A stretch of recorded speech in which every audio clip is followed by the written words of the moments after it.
পরামর্শ শোনা যাচ্ছে ওটা অমিত শাহ দেবেন বলে বিরোধী দল নেতাকে ডেকে পাঠিয়েছেন। মানে আরেক প্রস্থ রণকৌশল নিয়ে বৈঠক। মানে খেলার আগে রণকৌশল ঠিক করতে কোচ যেরকম তার খেলোয়াড়দের সঙ্গে আলোচনা করেন না, বৈঠক করেন, নির্দেশ দেন, এটা সেরকম। এমনি দেখুন 26-এর বিধানসভা আক্ষরিক অর্থেই বড় খেলা বড় বলেই কি এক কোচের বদলে দুজন কোচ ময়দানে নেমে পড়লেন। কেন বলছি এ কথা? দেখুন, আজ রণকৌশল ঠিক করতে দিল্লিতে আরও একটা বৈঠক হয়েছে। সেটা করছেন প্রধানমন্ত্রী নরেন্দ্র মোদী স্বয়ং।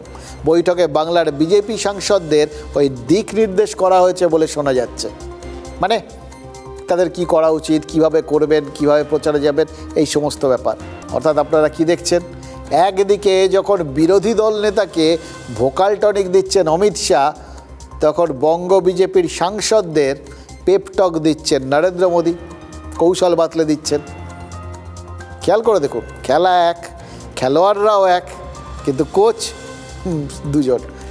অবশ্য খেলার মাঠে এরকম নজির রয়েছে, জানেন তো। একটা উদাহরণ দিই, 1998 সালে ওই বিখ্যাত ফুটবল ক্লাব লিভারপুল তারা দুজন হেড কোচ নিয়োগ করেছিল। একজন ছিলেন রয় ইভান্স আর একজন জেরার্ড হুলিয়ার। এবার এটা দেখে গোটা ফুটবল বিশ্ব চমকে গেছিল। মানে আমাদের এখানে এই যৌথ নেতৃত্ব আমরা দেখেছি। আপনারা দেখুন, এই সুরকাররা লক্ষ্মীকান্ত, প্যারেলাল, এই সমস্ত দেখেছি আমরা। কিন্তু এই রকম ফুটবলে যে হতে পারে এটা তখন তারা অভ্যস্ত ছিল না, তাই চমকে গেছিল।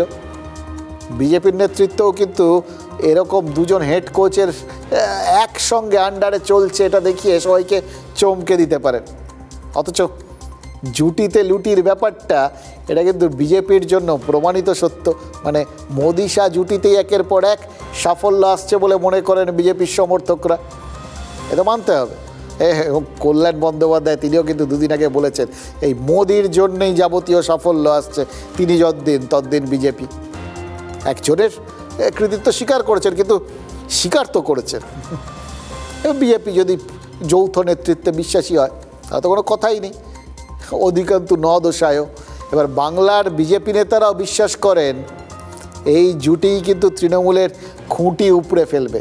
মমতা বন্দ্যোপাধ্যায় তিনি পোড় খাওয়া রাজনীতিবিদ, এই জুটিকে তার মতো কেউ চেনে না।